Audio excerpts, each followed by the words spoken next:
Over the past few years, and especially in the last 2 or 3 years, about 12 young men and women who attended this group have left us.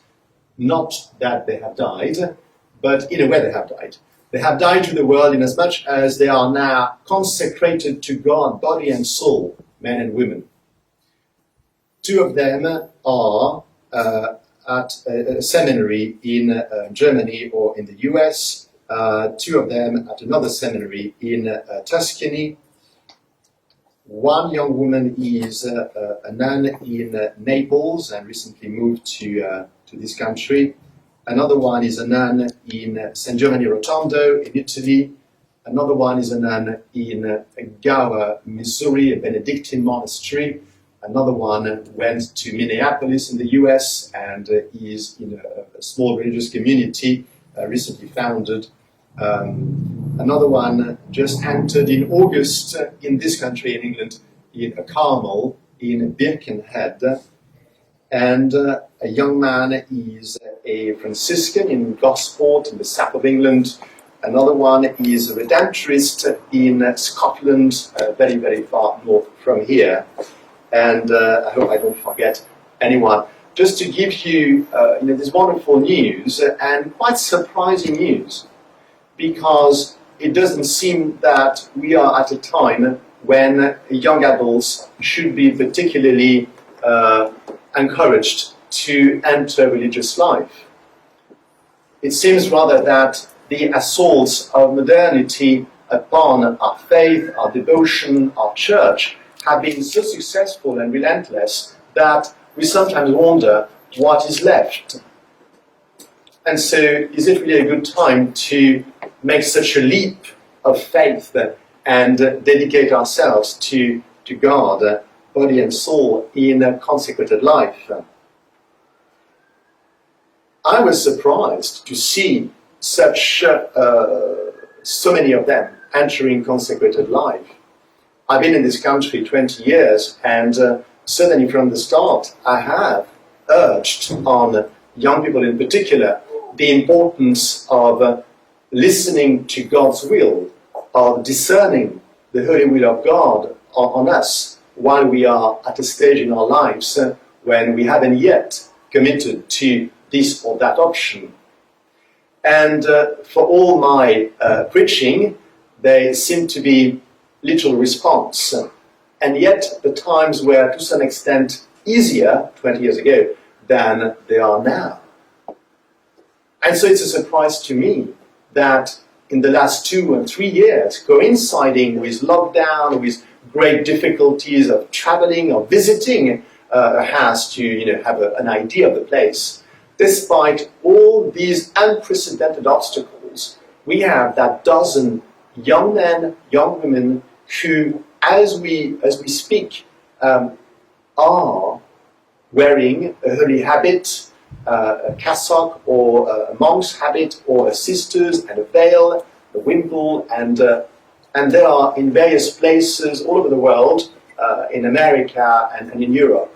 And nobody forced them to go there.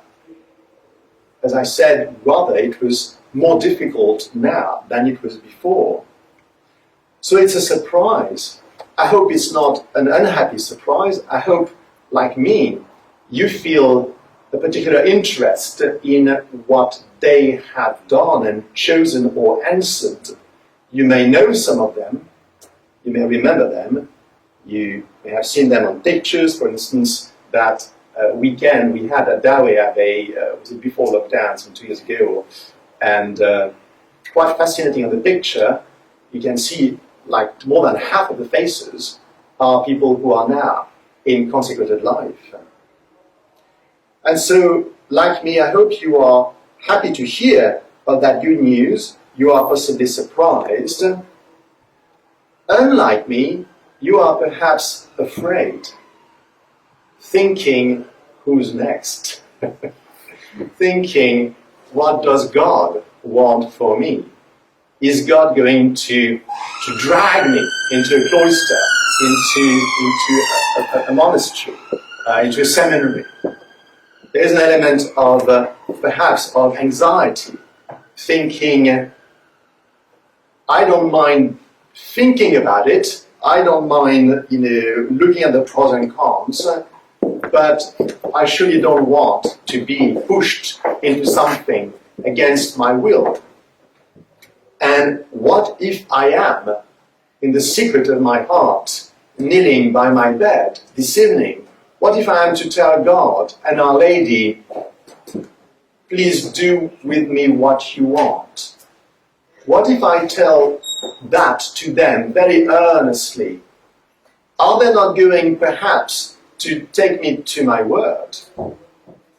And am I going to hear a voice, okay, Carmel tomorrow morning, or seminary, or monastery? Am I going to hear such an imperative and clear injunction, a calling? And if I hear it, am I not going to be uncomfortable, afraid, feeling unprepared, etc.?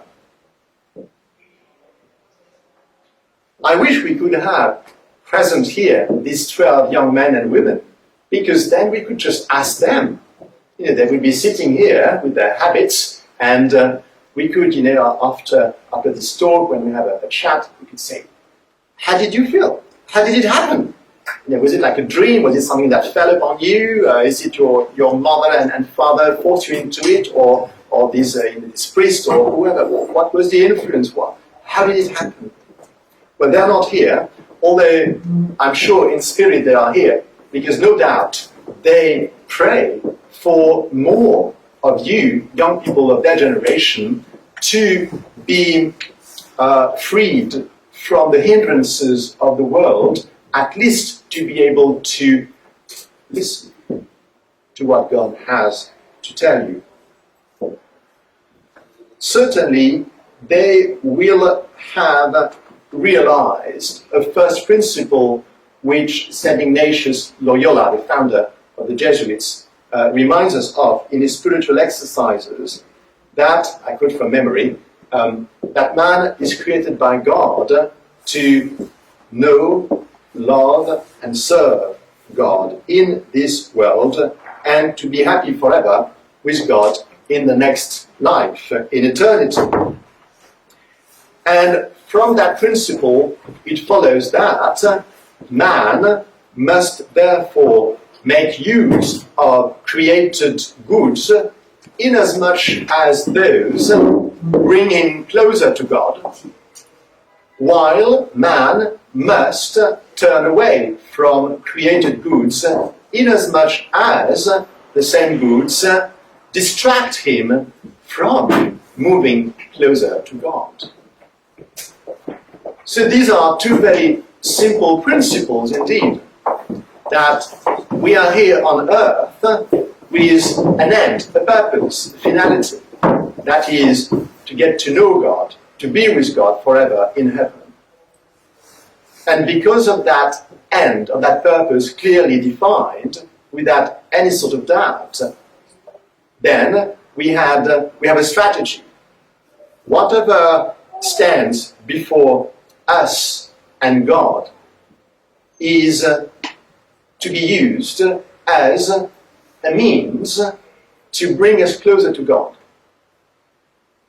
And all these things are good in themselves, inasmuch as they are created by God.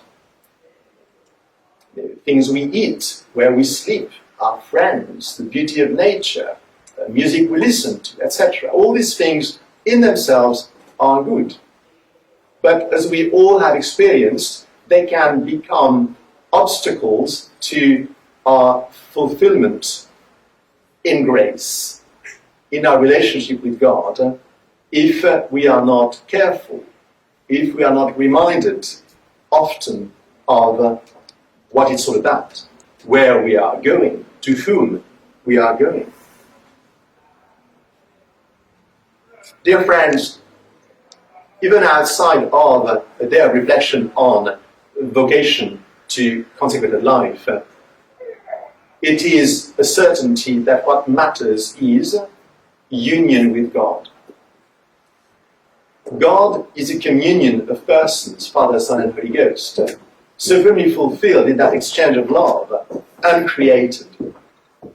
And therefore God, in his bounty, when he created us, invited us, by the very fact that we were created after his image and likeness, and that with reason and free will, invited us to participate in that exchange of love.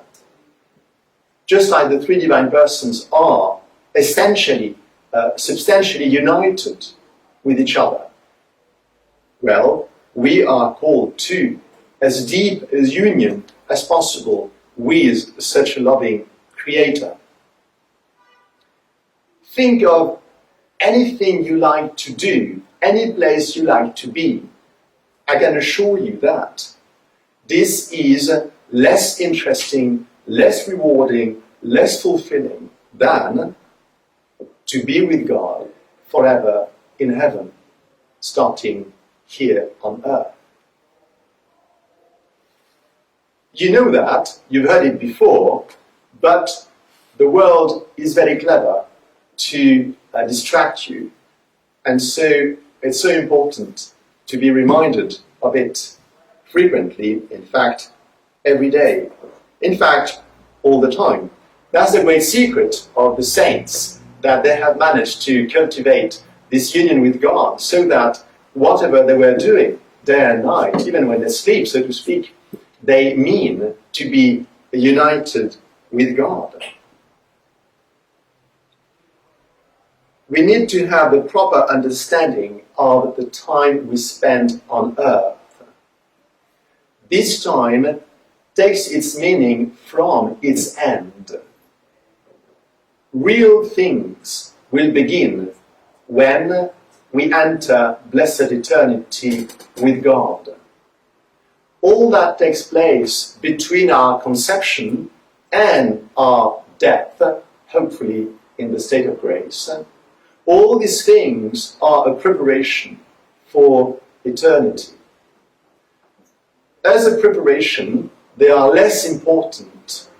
In duration, they are, these things and years spent on earth, infinitely smaller, quicker, shorter than what we will do in heaven, when you think that eternity means forever and ever and ever, world without end.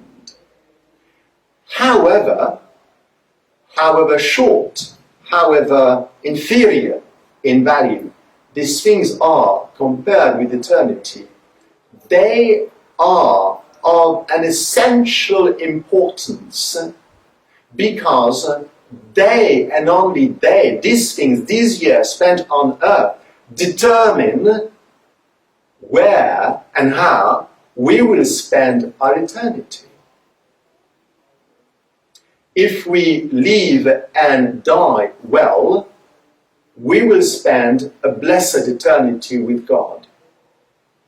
If we live, but especially die, in evil ways, away from God and His grace, having rejected it, then we will spend our eternity in the same spiritual posture that is in hell, where God is hated. So you see, a very small amount of time spent on earth compared with eternity.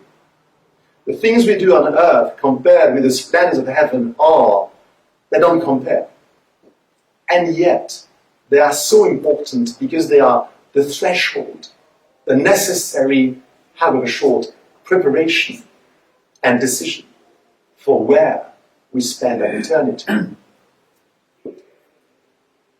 Modern science tells us with many details and great accuracy about life before birth, life in the womb. So less than before, men can ignore what is taking place in the womb, the splendor, the beauty, the wonder of this growth in one's mother's womb.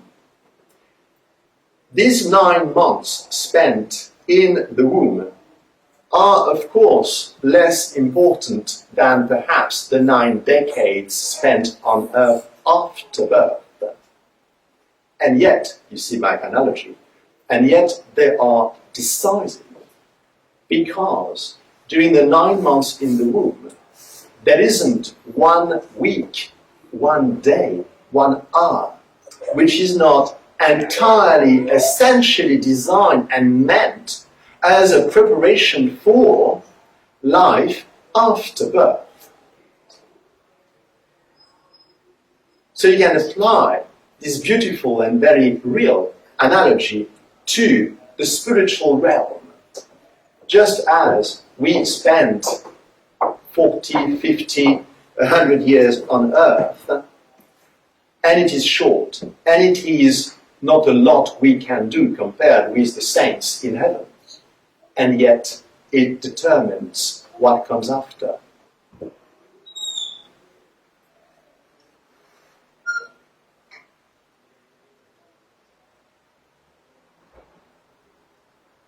So, dear friends, we must discern what is the holy will of God for us.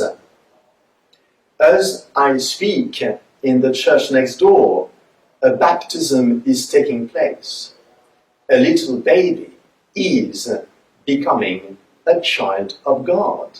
He or she is being adopted by God and will be able to say, like we do, Our Father, to call God his or her Father in a real spiritual sense. I believe all of us here, if not all, are baptized. If you are not baptized, you are very welcome to meditate on the meaning of life with us this morning. If we are baptized, we have received this calling. So the general calling as a baptized person is to go to our Father. As simple as that. To go to our Father. The question, therefore, is not so much what the calling is, as how can we answer it? What is the safer or safest route for us to throw ourselves into the arms of such a loving Father? The general path is that of daily sanctification. And this is why, from an early age, when we were baptized, or later, if we became Catholic as adults, we were taught to pray every day, to cultivate a life of virtue, to avoid the occasions of sin, to turn away from bad company, and to simply stop bad or harmful or dangerous activities, leisure, etc. This is simply common sense for anyone who wants to reach the final destination of eternal happiness. As we grow in age and experience, we are also invited to commit ourselves in a more permanent way through the choice of a state of life. Most people will be called, so to speak, to remain in the world and to find a good spouse, to found a family, and to be therefore a wonderful example in society of what the relationship between God and the soul is. Analogically, it is what the husband and the wife are to mirror, and that very fecundity of God, which is replicated analogically by the spouses when they become parents and transmit life to their children. This is the general calling, or the more ordinary path which is walked by most people around us. When I say that, in fact, I must correct that, sadly, it seems to become the minority of those who are in the world and yet found a family and commit to God and a spouse through the vows of holy matrimony. Sadly, many young people, or not young, do not know or believe in such a hallowed path and prefer to be moved by circumstances and instinct rather than by their soul and the grace of God and the guidance of the Church. To some extent, therefore, we could say that, sadly, even matrimony has become a sort of an election. I will not act as a pagan, as a savage, as a beast. I will act as a human being in the world. That's already a good choice, and I congratulate you if it is yours. But within that scope, it is possible indeed to be more specific, and God therefore does call some young people to surrender themselves to Him, body and soul, in what we call consecrated life. By implication, these people will renounce the legitimate joys of marriage and the family. They will consecrate themselves to God in holy celibacy.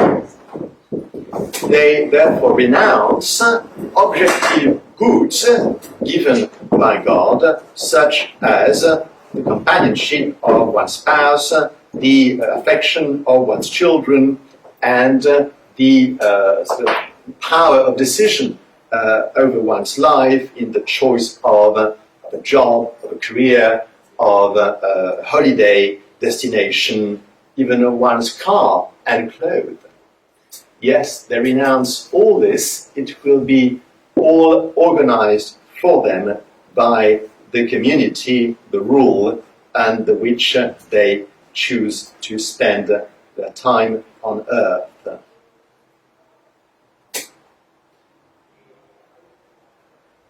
To clarify a bit the picture, there are two main options. Either one remains in the world, and generally it will mean to get married and found a good family, or one joins a way of consecration, body and soul. In that path of consecration, there are, again, two ways. One is to become a priest, and this is open only to men. And the other, which is open also to our wonderful young ladies, is to become a religious. Within the priesthood, for men, there are two main subcategories. One is to be a priest in a diocese, that is a territory with boundaries under the authority of a bishop appointed by the successor of Peter, Pope Francis, in Rome, and in communion with that same bishop and with the Pope. Or a priest can be in a community, and that again encompasses a certain range of options. You can be a priest as a Jesuit priest, or a Dominican, or the Fraternity of St. Peter, for instance, or the Oratory here in London and other places. So all these communities, each of them with its own charism.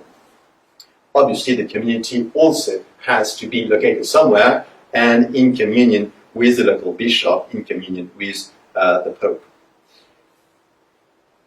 Within religious life, you have two main subcategories.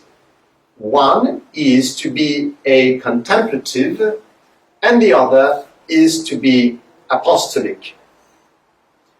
Contemplative religious life is organized around prayer. Contemplative orders are, for instance, the Carthusians, the Benedictines, the Carmelites, the Dominicans, the Franciscans, and many others. Within Dominican Franciscan, especially for nuns, there are various ways, so I don't go into details. But what all these paths have in common is that life is organized around prayer. That is their main business. That's their job. That's their mission.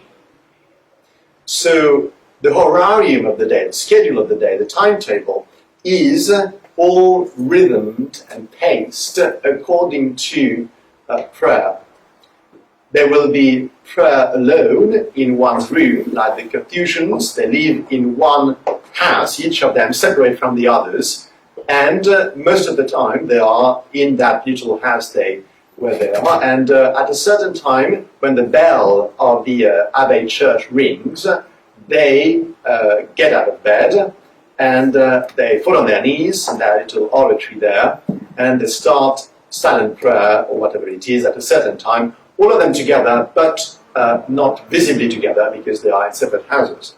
And so at a certain time, I don't know, half an hour, 1 hour of silent prayer, later on, this part of the divine office, and then reading time, and then manual labor. They would, I don't know, chop wood for their stove in their cell, or this or that thing.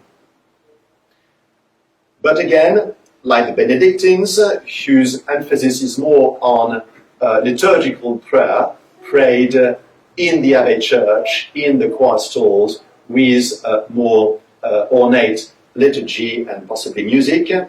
Like the Carmelites, who also have silent prayer at the heart of the charism, with 1 full hour of contemplation meditation in the morning and another full hour in the afternoon, or the Dominican, Franciscan, and many others. This is all centered, organized around prayer. And because of that, to foster a life of prayer, they choose to spend their entire lives within the same 4 walls. They will not go out, not even for shopping, not even to bury their parents.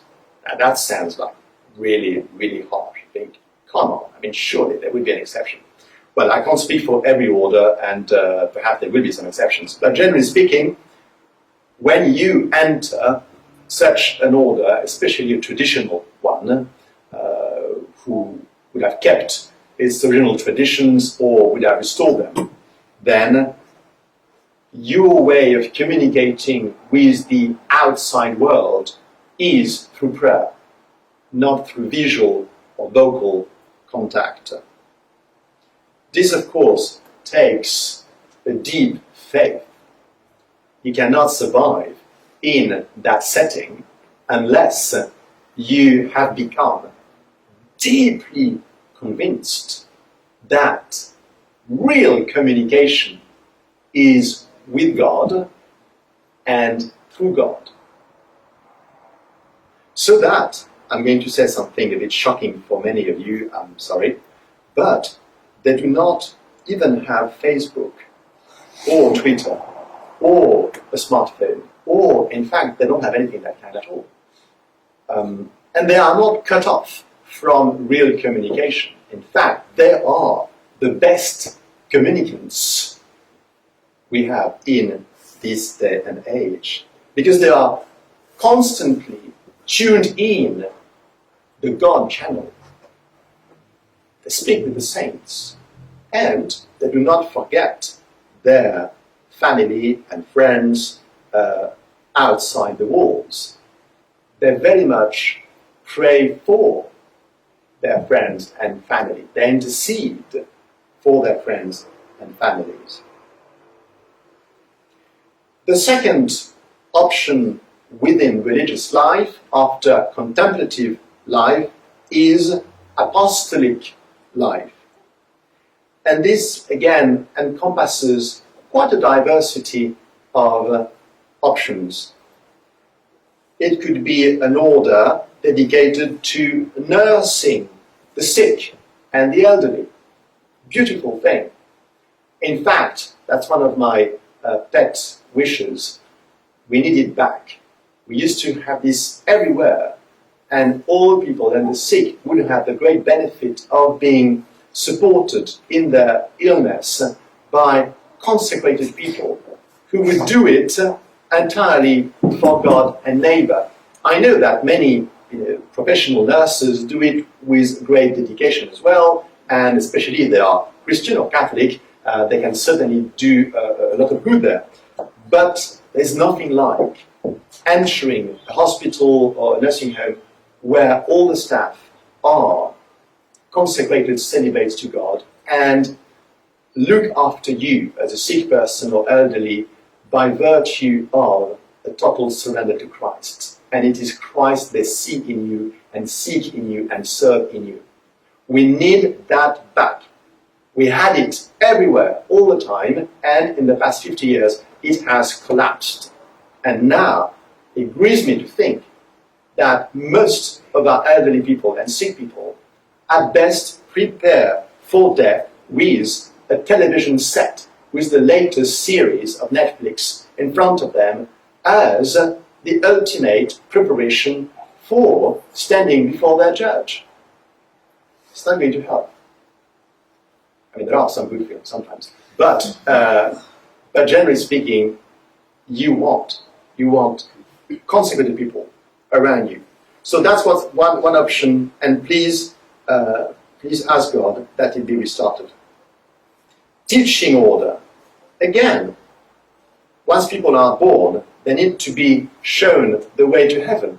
And so we need, again, men and women, religious nuns, friars, whoever they are, dedicated to teaching in schools, young people and less young. Very important. Previous generations were taught by these people. The media are very expert telling us about the failures of that system and how abuse and severity and cruelty went on. And you really wonder how parents at the time, would send their children to these places if they were essentially wicked. Yes, there can be failures, but it does not represent the essence and mission of these places. And indeed, for one failure, there would have been 1,000 successes. So friends, let us also think of that. We need people who are dedicated to God, body and soul, and who are therefore able to consecrate themselves to bringing young souls closer to God in the beautiful vocation of teachers. Another apostolic path is to be a missionary. And certainly in territories where as yet Christ is not well known, perhaps where the church is persecuted, and then missionary, as in times past, might mean to be ready for martyrdom, yes, or at least imprisonment. Sadly, we are now in the former Christian West in lands of mission again. And so the mission starts also here at home, in London, etc. It's a bit perplexing that the only people knocking at everybody's door on behalf of their faith seems to be the Jehovah's Witnesses. Where are we, the Catholics? We know the true faith. We are indeed religion, and yet we are not heard much knocking at people's doors, starting with me. There is a problem there. So to be a missionary and to be dedicated to God and the service of neighbor in that path. Before we conclude this morning talk, I will speak now about the three evangelical counsels of poverty, chastity, and obedience.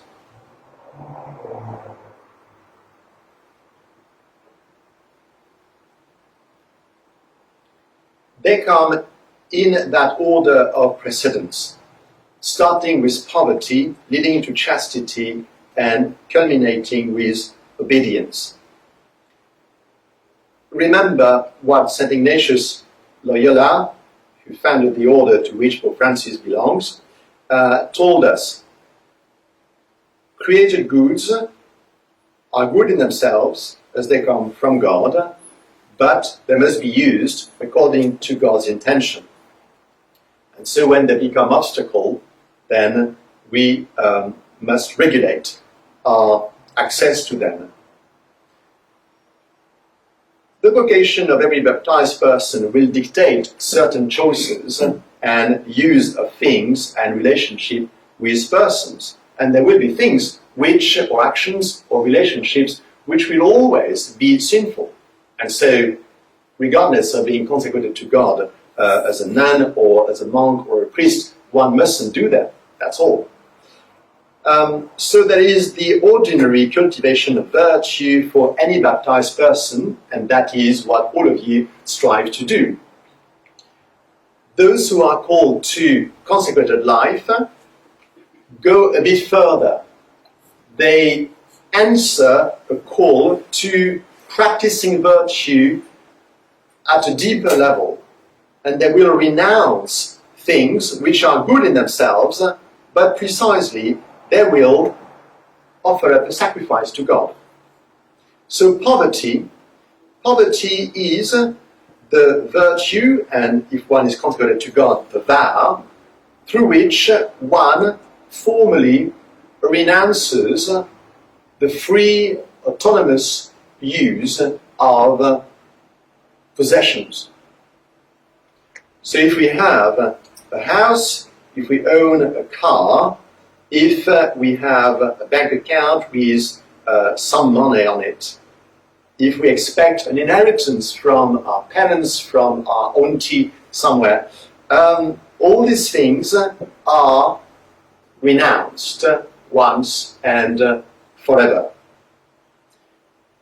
Since we need food and a bed and heating and the bills of the convent and monastery need to be paid, it's fair that these things be in fact transferred, the ownership and use of them, to the community who welcomes us in its bosom. It's not always the case, but it's generally what happens. So through that vow and commitment to poverty, in fact, we seem to be losing something. I won't have this and that. I won't be able to choose what to buy, etc., what to wear. But in fact, it is a liberation, because all these things take a lot of our time, of our attention, of our energy. And this, to some extent, is legitimate as long as we are in the world. But precisely, that's the great benefit of entering religious life, that it's all organized for us. The house where we live has been paid for, is being assessed, cleaned, there is fire alarm checks, and all these things are done for us by the bursar of the community and whoever is involved there. So we don't need to look for the latest, update from the estate agent telling us, oh yes, the 2-bedroom flat you've been looking for is now available, and I know it's gone already because there is so much of a demand. So it was on your screen for 20 seconds, and you were already running there, and now it's too late. And that 20 times a day. And so all these things which make life in the world so stressful, difficult, all this is taken away through the vow of poverty. It's all provided for you. Where to buy food, how to cook it, it's all organized for you. It's all there. There is somebody in charge of the food there. If you are a mendicant order, well then, you will be knocking at the doors this time to ask for bread, or you go at Tesco at the rear and ask if they have any unsold items, and if you're lucky, perhaps you will get some. So poverty, a liberation from all the cares, worries of material things. Chastity, to be given to God completely body and soul. After all, in heaven, there won't be the use of our body in the sense that spouses may use it legitimately while on earth. In heaven, yes, our bodies will be reunited to our souls, but in a constant action of contemplation of God. There will not be any further human beings created. The number of the elect will have been defined, and we will just be using all that we are and be fulfilled in the possession of our body, completely under the mastering of our soul, So no tearing apart of the soul and the body with concupiscence and evil desires.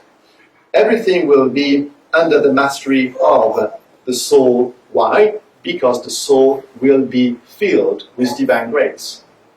So that's the way it works. Divine grace comes into the soul, and therefore the soul regains mastery of the body, of the senses, which it had lost through the original sin inherited by us from our first parents.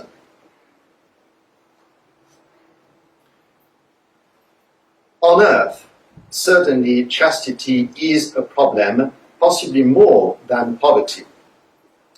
And absolutely when we are in the world.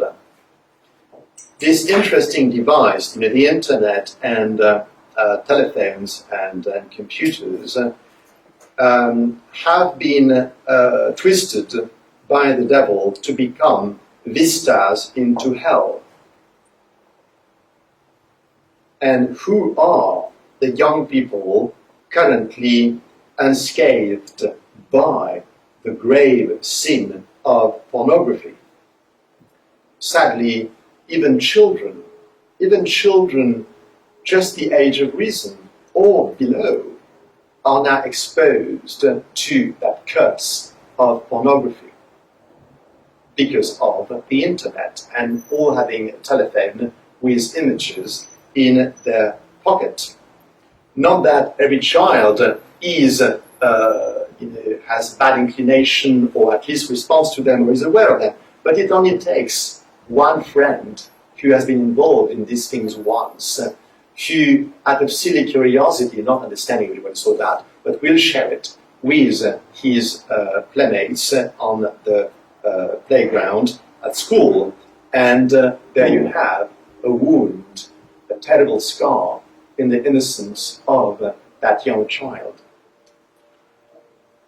Later on, when we become more aware of what is at stake, we still may have to fight a battle to keep away from these pictures and videos. This is sometimes a real addiction. There are men and women who are completely addicted to this. What a curse. What a terrible thing. I'm going to sound like an old man, but when I was young, there was no internet, would you believe it? There were no mobile phones. Incredible. But one of the good things is that if somebody were tempted to sin with graphic images, he had to go out, walk on the pavement, go to not only a newsagent, but, as I assume, somewhere in the back shelves of a gloomy bookshop, he will, with trembling and some level of shame, I assume, at least at the beginning, would indicate to the seller that he was after that kind of material. And he would need to take out of his purse some coins to buy the item and in exchange receive the magazine in his hand, then hide it under his elbow and hide further into some dark corner of his house or a public place to satisfy this bestial curiosity. So you see there was a whole process, as I imagine it, and every step in the process was an opportunity to stop. Because you had to do all these things, you were more likely to be deterred from reaching completion in the evil process. By contrast, now you only need to swipe your finger on the screen and the devil appears. No need to go out, no need to pay with coin, no need to hide. It's all there at the tip of your fingers. So friends, not to dwell too long on this sorry topic, but being realistic, knowing well also as a confessor that it is a curse of the modern world. We need to appreciate, on the one hand, what a hindrance it is to our freedom, to our growth in grace, and therefore, as a consequence, what a benefit it is to be protected from it through the vows of religion or a consecration to God, whereby the very device is taken away from us. If anything, we will use the computer screen in the common room of the convent to order, I don't know, incense for the church or bread for the community. That will be our involvement into the internet. But when we are back in ourselves, we know that there isn't such a device there in the drawer or on our bed table. We know that there isn't the physical possibility for that finger to go to that screen and to activate this website, the vista into hell. That doesn't exist. It's not available for us. We have renounced it. And so, if you think you are weak, if you have experienced that, this is a temptation difficult to resist, then ask yourself where your salvation is better secured. Is it with access to such a device or without access to it? That is something to think about seriously. And even if we now move from pornography to other curses, there is also all that pornography and the sexualization of the world in which we live will lead us to the condoning of self-abuse, understood as something hygienic and manly or womanly. Fornication, understood as an interesting sport, and not at all as the twisting of the beautiful sexual faculties entrusted by God to those called to become parents when united in holy matrimony. And all the panoply of evils connected with that, contraception, abortion, etc. Friends, yes, within the beautiful boundaries of holy matrimony, yes, sexuality is a gift from God, and even then, not one easy to make use of according to true sanctification. Remember, the purpose of sexuality is to give life to children, to raise them as saints, that they may die in the state of grace, and with their parents populate heaven to worship the Holy Trinity. That is the only purpose of sex. So even within marriage, a lot of self-mastery is to be acquired so as to use sexuality according to God's will and therefore not against one's sanctification. Any use of sexuality which is purposely disconnected from the possibility of conceiving children within marriage, any such use of sexuality is sinful. The more one is aware of the sin, the graver it becomes. That's something I need to insist upon, because sometimes the world will give us that false threat or deterrent, saying, you don't want to consecrate yourself to God, body and soul, because then there is no sex at all anymore. Supposing that, if you remain in the world without being lawfully married to your wife or husband, you do have, to some extent, a possibility of being, as one poetically puts it, sexually active. Well, this is a mistake or a lie. There are two categories: those who are lawfully married and those who are not. In this room, I know of at least one couple lawfully married, but everybody else, you and me, we are in the other category when we are not allowed to be sexually active because we are not in a position to beget children and raise them in the fear, knowledge, and love of God. I, because I chose not to do it, being consecrated to God as a priest. You, because you are not yet married, if such should be your calling.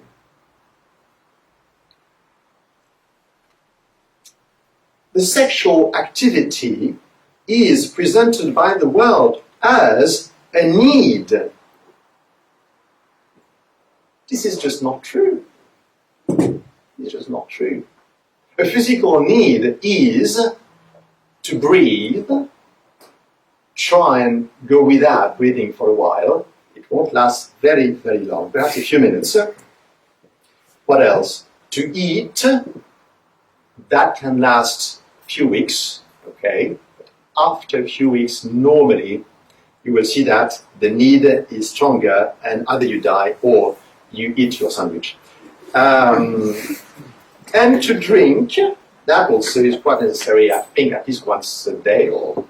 And to sleep.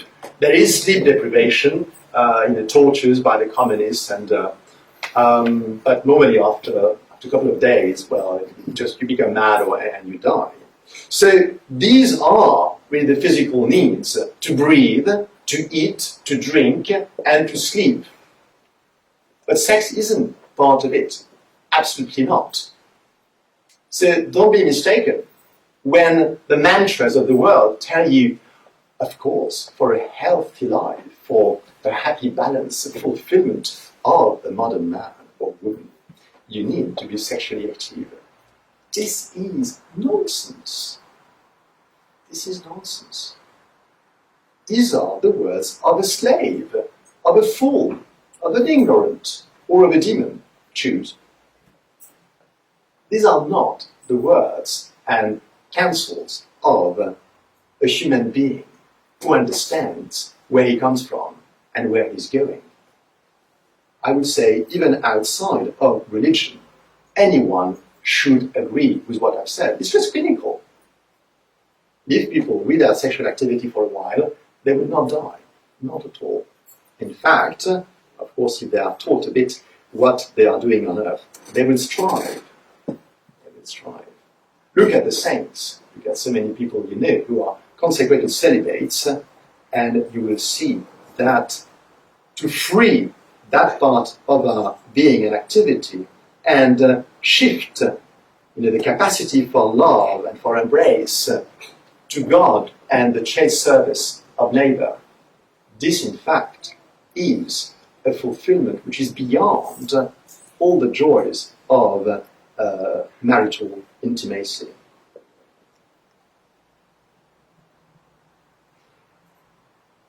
And indeed, those consecrated to God are called to be icons of the love of God for man. They renounce legitimate joys of marriage here below so as to point at eternity.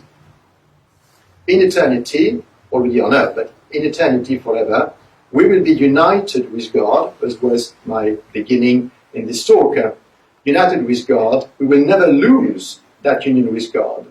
And so, those who choose not to be exclusively united with the opposite sex while on earth in holy matrimony, they tell us in a silent and beautiful way, I await and I prepare for a union with the lover, with a capital L, God himself, who is love, for whom love is not a quality, but his very being. It is therefore a prophetic mission and calling, that of chastity, especially when vowed in the religious state. And just like the love of God is fecund, well, there will be a spiritual fecundity of those consecrated to God in holy celibacy. Through their prayer, through their life of sacrifice, through their kindness and tenderness, there will be a lot of divine love being shared, being represented, embodied, and it will help other men and women, children, adults, to come closer to God. And indeed, analogically, this is a spiritual fecundity, which is the experience we have. Think of, to take saints perhaps closer to us in the modern world, but Mother Teresa of Calcutta. I mean, you see that old little wrinkled woman, and she is a mother. Mother Teresa, she's really a mother. Motherhood speaks through her in a way which is amazing, attractive, beautiful, enriching. And this same with so many consecrated women whom we may know, or simply those we imagine in the convents. I need to end because we have Holy Mass now, and so we will continue in this afternoon talk with the third of the three vows, and that is that of obedience, perhaps the most costly one, but one which is the finishing touch to our consecration to God. In the name of the Father, and of the Son, and of the Holy Ghost. Amen.